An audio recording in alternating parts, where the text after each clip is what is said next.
बिस्मिल्लाहिर्रहमानिर्रहीम। अज़ीज़ तलबा व तालिबात, अस्सलामु अलैकुम वरहमतुल्लाहि वबरकातुहू। उम्मीद है आप सब अल्लाह ताला के फज़्ल व करम से खैरियत से होंगे।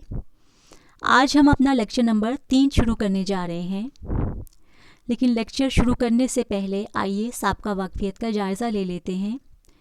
जायज़े का पहला सवाल है, क्या आपने कभी किसी को अपना तारुफ़ करवाया है? जी अज़ीज़ तलबा, जब आप अपना किसी को तारुफ़ करवाते हैं तो उसमें सीगा वाहिद मुतकल्लम इस्तेमाल करते हैं और उसके अपने बारे में जो आपके मशागिल हैं उसके बारे में भी बताते हैं। दूसरा सवाल है कहानी लिखने का, कि चंद उसूल बताइए। बल्कि सिर्फ़ एक उसूल अगर देखा जाए तो वो ये है कि कहानी जो है वो हमेशा सीगा फ़ेल माजी में होती है। तीसरा सवाल है आप बीती किसे कहते हैं? तो आप बीती के बारे में पिछले लेक्चर में आपने मेरी आवाज़ सुनो में जाना कि आप बीती एक ऐसी कहानी को कहते हैं जो आप अपनी ज़बानी जो है वो बयान कर रहे होते हैं। तो आज हम आप बीती लिखने के उसूल जानेंगे और एक पुरानी कुर्सी की आप बीती लिखेंगे। अज़ीज़ तलबा, आयतुल कुर्सी में अल्लाह ताला फरमाता है कि वसिया कुर्सियुहुस समावाति वल अर्द, यानी अल्लाह ताला की कुर्सी, अल्लाह ताला की बादशाहत जो है आसमानों और ज़मीन में वसी है। कुर्सी जो है वो बादशाहत के मायने में इस्तेमाल होता है, जैसे वज़ारत की कुर्सी आपने अक्सर सुना होगा। तो अल्लाह ताला की बादशाहत जो है वो ऐसी बादशाहत है जो कि ना कभी पुरानी होगी और ना ही उसमें कोई कमी वाक़ई होगी। आबीती से मुतल्लक़ चंद हदायत जान लेते हैं कि आबीती हमेशा वाहिद मुतकल्लम में लिखी जाती है और बहुत तवील भी नहीं होती है और नाम बहुत मुख्तसर होती है, आसान अल्फाज में लिखी जाती है। उससे पहले एक खाका जो है तैयार किया जाता है जिसमें आगाज़ व अंजाम और वाक़यात को तरतीब दिया जाता है और हकीकत से करीब तर होती है। और इससे पहले मुताला भी वसी होना चाहिए, मतलब जिसकी आबीती आप लिख रहे हैं उसके बारे में आपको पता होना चाहिए, मालूम होना चाहिए उसके तमाम मराहिल का, और इसके बारे में जो जितने अल्फाज का ज़हीरा आपको चाहिए वो भी आपके पास मौजूद होना चाहिए। ये हाके में एक दरख्त की आबीती का एक खाका है जिसमें बताया गया है कि अगर हम इसकी आबीती लिखेंगे तो सबसे पहले इसका तारुफ़ जो है वो करवाएंगे कि उसके पत्ते किस तरह के हैं, उसकी माहियत किस तरह की है, उसकी जिसामत कैसी है, और फिर उसके बाद उसके एहसासात और उसके जज्बात की अक्कासी जो है वो अपने अल्फाज में की जाएगी और इख्तिताम में वो उसकी जो राय है और उसकी जो गुजारिश है उसको बयान किया जाएगा। तो आज हम एक पुरानी कुर्सी की आबीती लिखने जा रहे हैं। तो उसमें सबसे पहले उसका तारुफ़ होगा कि वो किस किस्म की कुर्सी है, और इसके बाद इब्तदा उसकी कैसी हुई, जैसे दरख्त से होती है, लकड़ी जो है वो दरख्त से हम हासिल करते हैं, और किन किन मराहल से गुज़री, और फिर इसकी तकमील के बाद उसकी मंजिल कौन सी थी और उसका मकाम कौन सा था, कहाँ पे उसका इस्तेमाल किया गया, और फिर उसका अंजाम, और फिर उसका आखिरी ठिकाना, यानी कि उसके टूट फूट का शिकार होने के बाद उसको उसके साथ क्या किया गया या कहाँ रखा गया। तो आज हम एक पुरानी कुर्सी की आबीती लिख रहे हैं। तो इसमें सबसे पहले ये है कि मैं कभी एक कुर्सी हुआ करती थी जिसके ऊपर बैठकर तालिब इल्म अपने इल्म की प्यास बुझाया करते थे। मतलब वो बड़े फ़ख्र से कह रही है। मुझे अच्छी तरह याद है कि मैं एक सरसब्ज़ व शादाब दरख्त का हिस्सा थी। एक दिन कुछ लोग बड़े बड़े आरे लेकर आए और मुझ समेत और दरख्तों को काट कर एक ट्रक में डालकर ले गए। हमें एक कारखाने ले जाया गया जहाँ बड़ी बड़ी मशीनों की मदद से मेरे कई टुकड़े किए गए। मुझे बहुत दर्द हुआ। फिर मुझे एक कुर्सी की शक्ल दे दी गई। मेरे इर्द गिर्द मेरे जैसी और भी बहुत सी कुर्सियाँ थीं। फिर हमें एक ट्रक पर लाद कर एक स्कूल ले जाया गया और मुझ समेत तमाम कुर्सियों को 7वीं जमात के कमरे में रख दिया गया। मुझे अपनी अहमियत का अंदाज़ा था। रोज़ाना मेरे ऊपर मुख्तलिफ़ तालिब इल्म बैठते और इल्म हासिल करने का मुक़द्दस फ़रीज़ा अंजाम देते। फिर कई साल बीत गए। बहुत से तालिब इल्म मेरे ऊपर बैठकर तरक्की की मनाज़िल तय करते रहे। चंद शरीर तालिब इल्मों ने मेरे ऊपर मुख्तलिफ़ तहरीरें लिखीं, लेकिन मेरी अहमियत कम ना हुई और मैं इसी तरह तलबा की खिदमत अंजाम देती रही।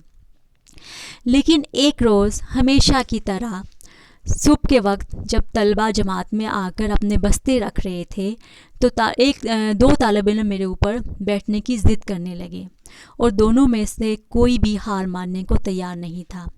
استاد صاحب کے کمرہ جماعت میں نہ ہونے کے سبب دونوں میں ہاتھا پائی شروع ہو گئی اور میری شامت آ گئی۔ ایک بدتمیز طالب علم نے مجھے زور سے فرش پر پٹھا جس سے میری ایک ٹانگ ٹوٹ گئی۔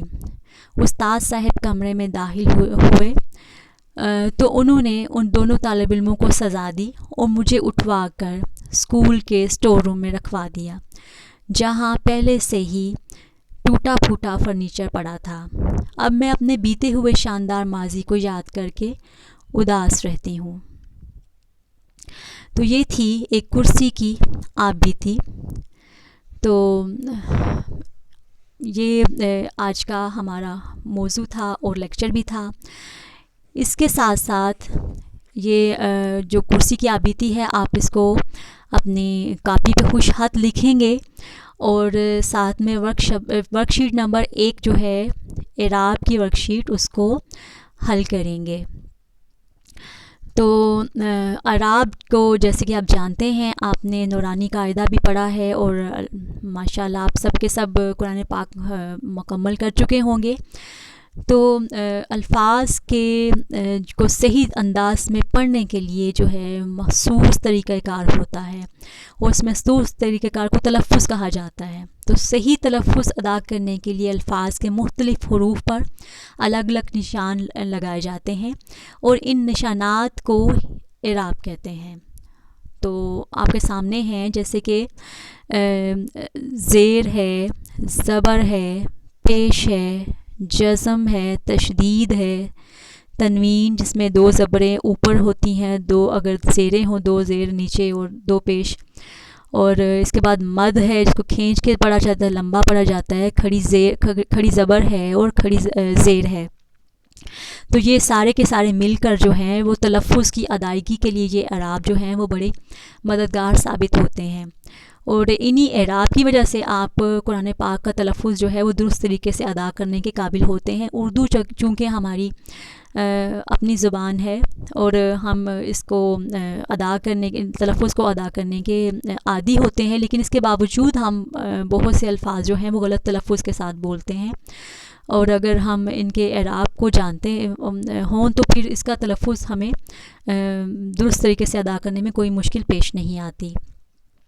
تو اعراب کو آپ نے جانا، کچھ الفاظ جو ہیں وہ ان کو دیکھ لیتے ہیں کہ کس طرح درست تلفظ کے ساتھ ادا کیے جاتے ہیں۔ جیسے فضا ہے، بہت سے لوگ فضا کہتے ہیں۔ احترام ہے، مطلب الف انچ زیر ہے، اور احترام ہوتا ہے، احترام نہیں ہوتا، احترام ہوتا ہے، ایک انچ بھی زیر ہے۔ توجہ ہوتے ہیں، توجہ بولتے ہیں بہت سے لوگ۔ اور شبہ ہے، متصل ہے، تے کے اوپر تشدید ہے۔ دکان ہے جس کو بہت سے لوگ دو کان جو ہے وہ لکھتے ہیں اور جو کہ غلط ہوتا ہے۔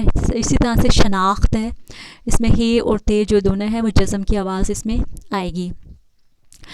تو اس ورک شیٹ کو امید ہے کہ آپ کرنے کے قابل ہوں گے اور اس کو درست اعراب کے ساتھ آپ کو اس کی تصویر جو ہے وہ بھیج دی جائے گی۔ اگر آپ کو کوئی مشکل پیش آئے تو اس میں آپ اس کو دیکھ سکتے ہیں۔ اس کے علاوہ آپ جو لغات ہے اس کو بھی استعمال کر سکتے ہیں اس کے درست تلفظ کو، اس کے درست اعراب لگانے کے لیے۔